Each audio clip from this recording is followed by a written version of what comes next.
Welcome to Allied Paranormal's Investigation Files, a look into local Michigan hauntings.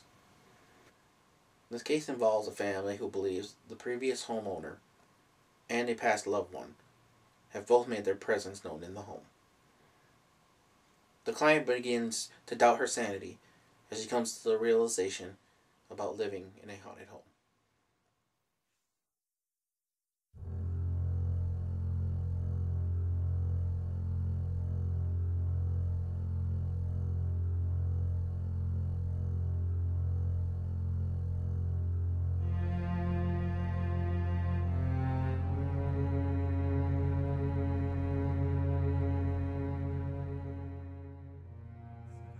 To whoever, whenever anything happens, to be honest, because I don't know what it is, and I'd rather be safe than sorry.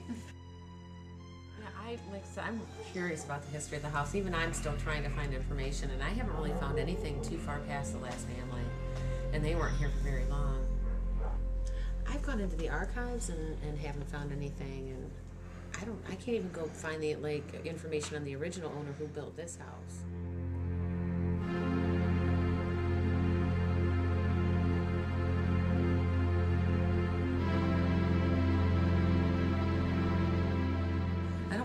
I don't want to introduce anything that may not or should not be here. You know, don't introduce it. I don't like to interact too often unless I have to. You know, it depends on the vibe. Because, you know, like I said, that black thing that shows up, I don't like the vibe it gives off, so I just don't even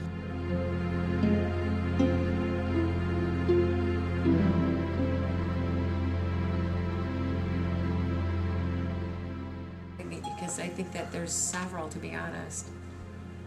You know, Liz and I have it down to at least 5. Seriously, at this point, that we know of that, you know, are here. So, I think there's more. We just haven't experienced them. I went into our storage room the other day, and something scared me. I saw feet, and that was it. When I looked up, it was gone. It was like right there. Like, opened the door, and it was right there. Like somebody had been standing there. It just threw me off. I'm like, damn it, stop doing that. You know, I don't like that at all. And I think it's the gentleman I call George. And I don't know if he likes the name. If it might be George, who knows? I don't even know if his name's George. That's what I named him.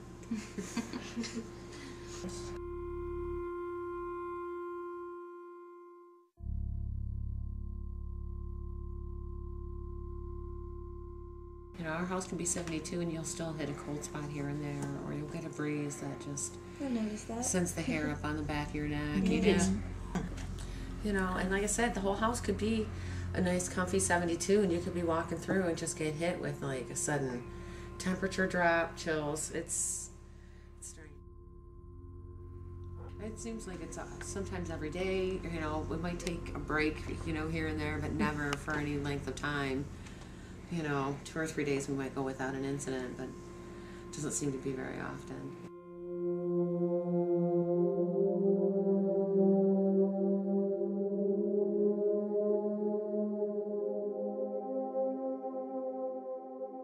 Well, we were sitting out in Jenny's garden, and I saw his whole jacket move. Like, oh yeah? Yeah, because he goes, somebody just pulled on my jacket. I'm like, I just saw it move. There was something was standing out over here, on the back property. When a car would come by, you could see like an outline, and then he'd be gone. But Jeffrey thought he ran into somebody last year. I remember that. Yeah, he thought he ran somebody over back there, and then there was nobody there. So I'm like, so it could just be the property. Yeah. You know, I've experienced, like I said, all my life I've experienced things here and there, but nothing like the activity here. Not so much in one place. You know. The occasional, but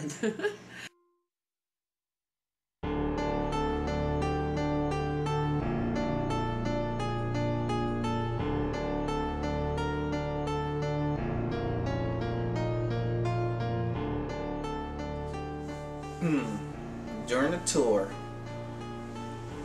I was listening to a couple of the stories that the clients were having, and almost from the first moment that I walked in the home, I had my attention drawn towards that room. And I had that, like someone was there. I had that feeling like they were waiting for something. I don't know why. I Like, that's the first instinct that I have of what I'm feeling. It wasn't like a feeling of being watched. It wasn't a feeling of somebody's there trying to do something negative. It was more like someone is there waiting for something to happen, and that's the feeling that I got. Whether it was waiting for someone to arrive or waiting for something to happen, I don't know. But that's the feeling I had.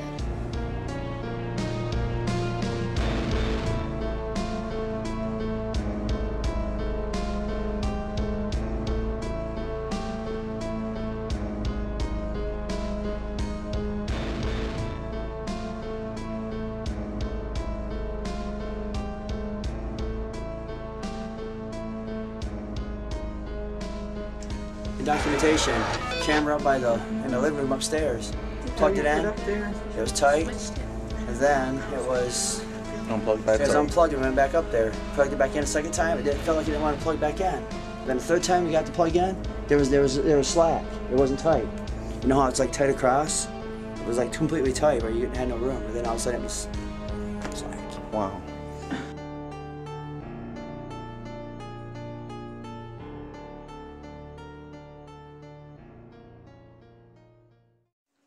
Did I see it first, or did you see it first? I seen it first. No, I saw it first. And then we both saw it at the same time. Maybe got up. I got up, started walking towards the window, and seen this like blue spear of light, like dancing across, kind of like nearly low to the ground. And then it kept climbing up more, and got higher and higher. It was like seeing this like this blue spear. And it was kind of just like it was kind of dancing or something. And all of a sudden, it just got brighter, and then it just big old bright flash. Just like a whole bunch of light just came out that way. Kind of seemed like it hit the window. Well, I didn't really hit the window, but it got near the window, and then all of a sudden it just let out a different type of light. And then it kind of went across that whole entire room up there. It was really,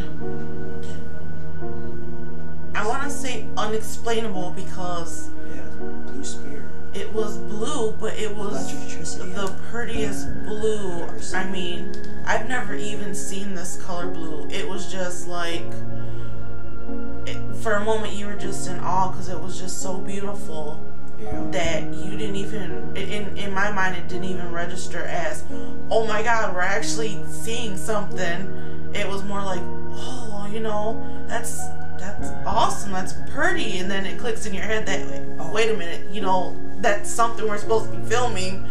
And of course, I was blocking the camera view, and I got up and looked. I should have got up with the camera and looked.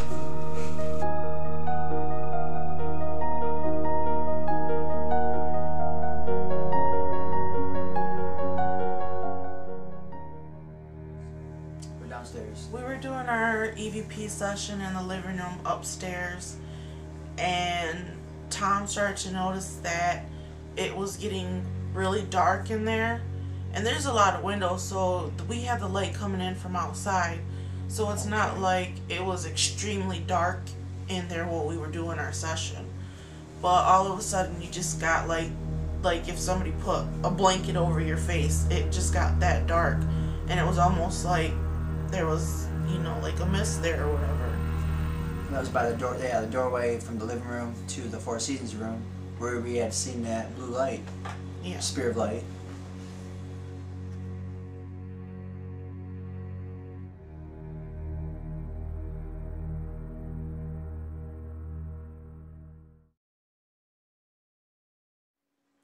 Definitely, that was. Well, the way I saw it, it was a little bit different from what they saw. Mine was more of a blue spotlight that slowly went across the window frame, just the window frame. You can see it on the glass, and it wouldn't have been coming from outside because it was on the inside of the window frame.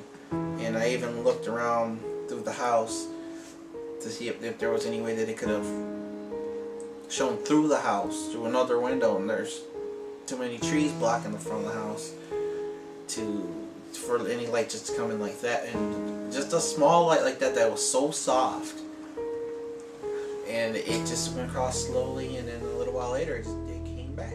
No, wait, it was on this one here. it was like a blue, like, I want to say like a little spotlight, like a dim blue spotlight, and it came across here, and I only saw it on the edges here of the window frames, from there to there, and then a little while later, it came back across almost along the same path that it came slowly across.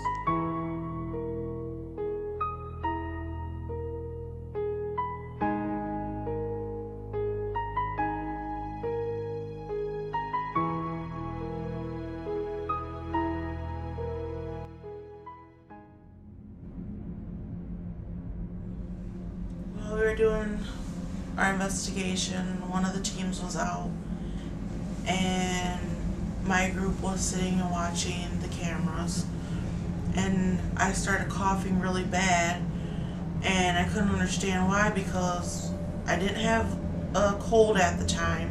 My throat wasn't dry.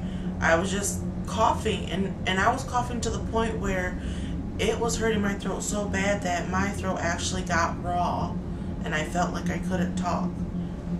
And I can't understand why. And as soon as our investigation was over for the night, and I didn't feel it anymore. I stopped coughing and everything. I can't explain it.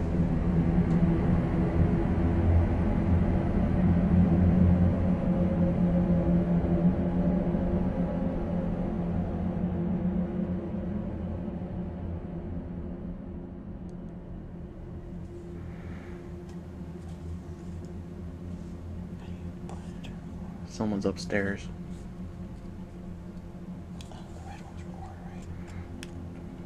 Yeah.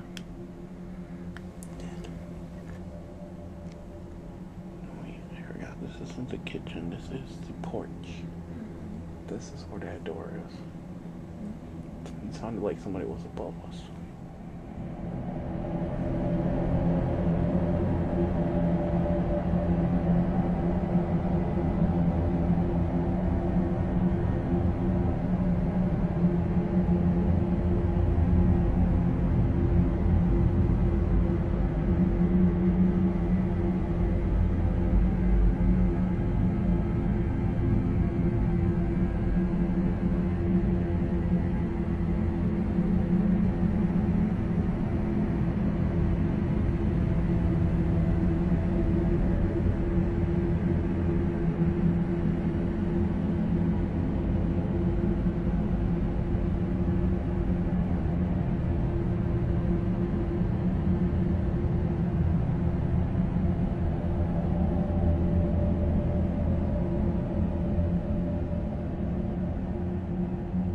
Interesting building. It wasn't what I thought it was going to be. Tom was talking to me, and then all of a sudden in my ear, in my left ear, I heard someone, it was a harsh whisper, say something. And I actually stopped mid-sentence, and I had to turn and look because I thought someone was standing right next to me and was speaking into my ear. Unfortunately, it didn't get captured on the recorder or the camera. I have no idea what it was.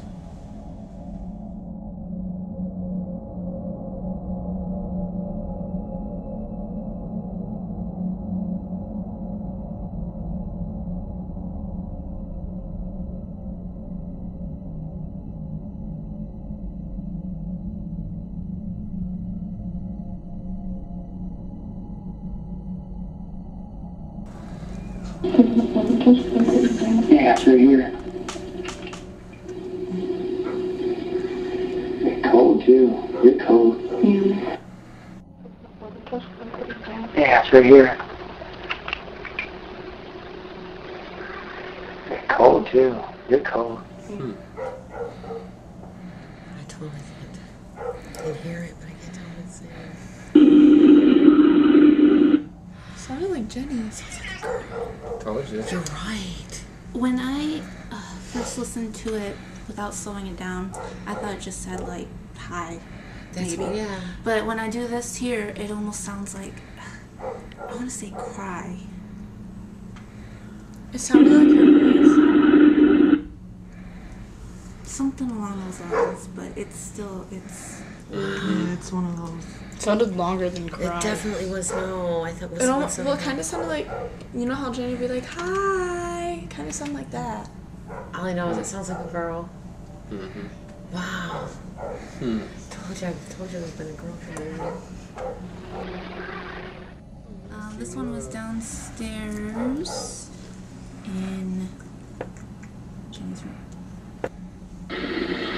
You heard a tap in that corner. Can you do it again?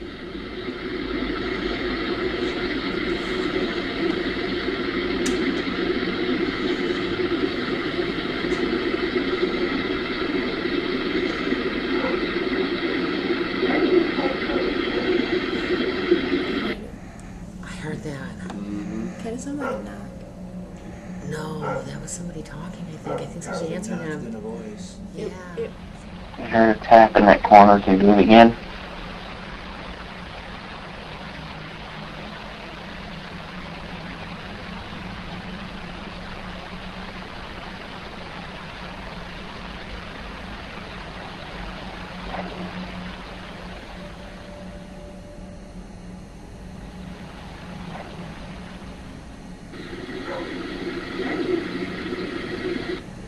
I thought it just sounded like a tap.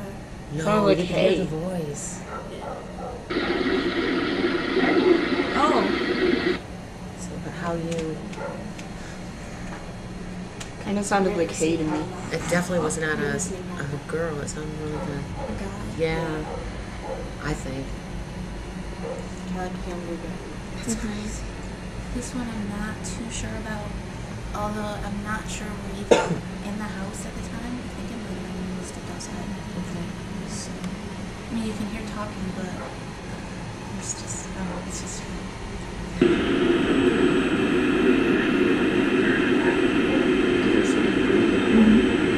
It almost sounds like a sigh. Like, Yeah. What's the... It's a recording, I think, but that's what it sounds like to me. Almost like a sigh. This is in the master bedroom. Yours. We're not exactly sure what it's saying. Sound like a little cow. Play it again for you. Sounds like somebody whistling. Yeah. Sounds like a Oh whistle. my god, I hear whistles all the time. That's That's crazy. Oh.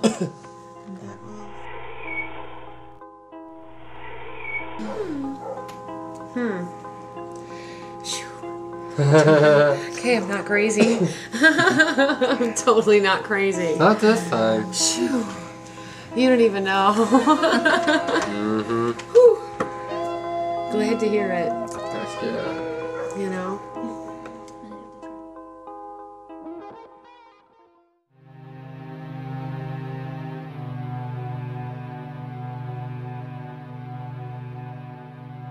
When we revealed, we were sitting upstairs, which I guess is the main floor, in the dining room at the table. After we got done with everything and we were getting ready to leave, we were just standing there. We walked into the Four Seasons room to look better at the doors and the windows and stuff where we experienced the things. And when we were standing in the doorway, I felt like a tug or something touched my leg. I don't remember if it was my jeans or if it was my actual leg. It just felt like something lightly brushed on it. I looked down to see if there was any cats or any of the dogs there. I think all the dogs were outside. And I know one of our other members had experienced someone tugging on their pant leg also during the investigation when we were first setting up.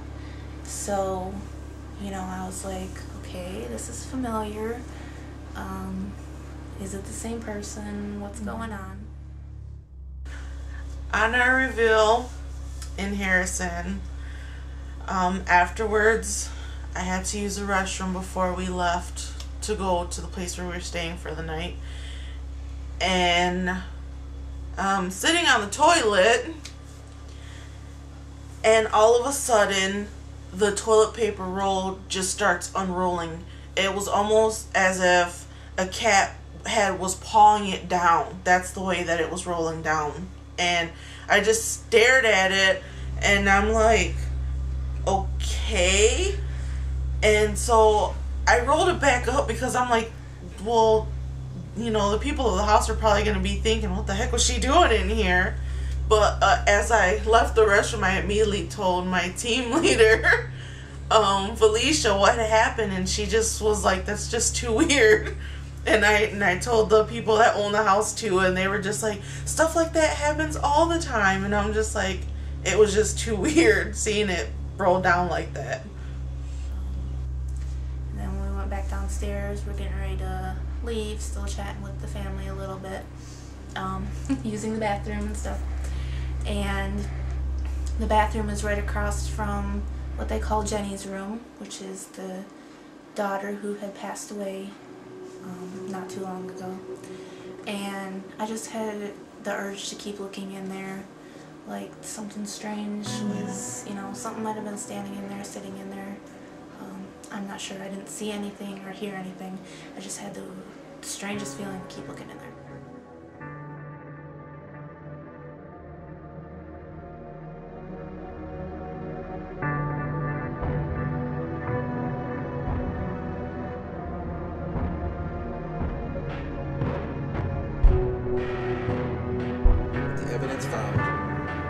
Experiences had by the team members, Ally believes that this is a highly active home, and we eagerly await a chance for a second investigation.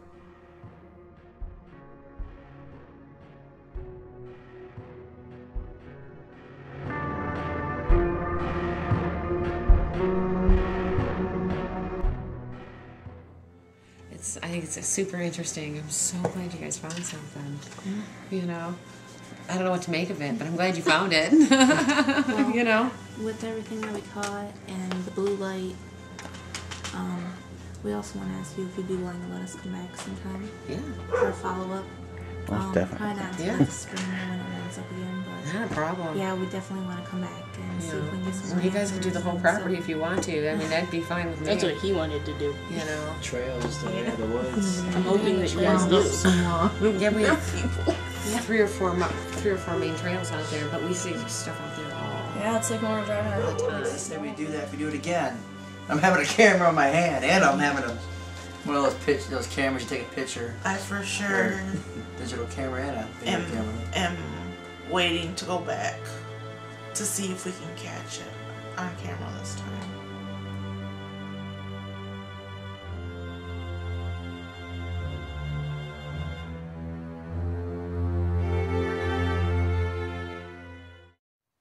For more information on this or any other case, or to request a free investigation, visit allyparanormal.com.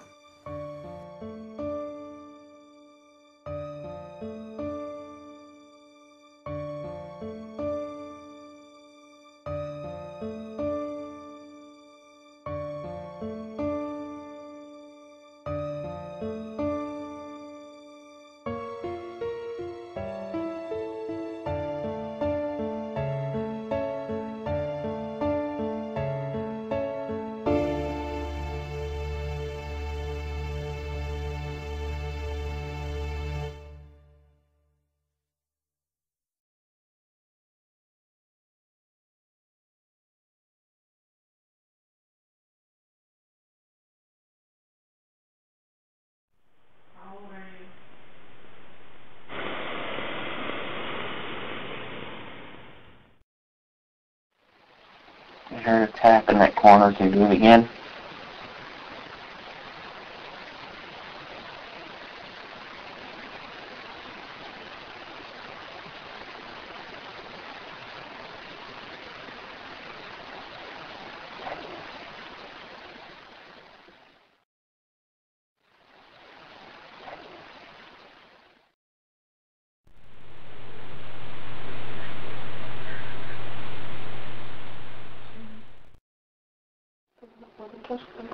Yeah, it's right here. It's cold too. You're cold. Yeah.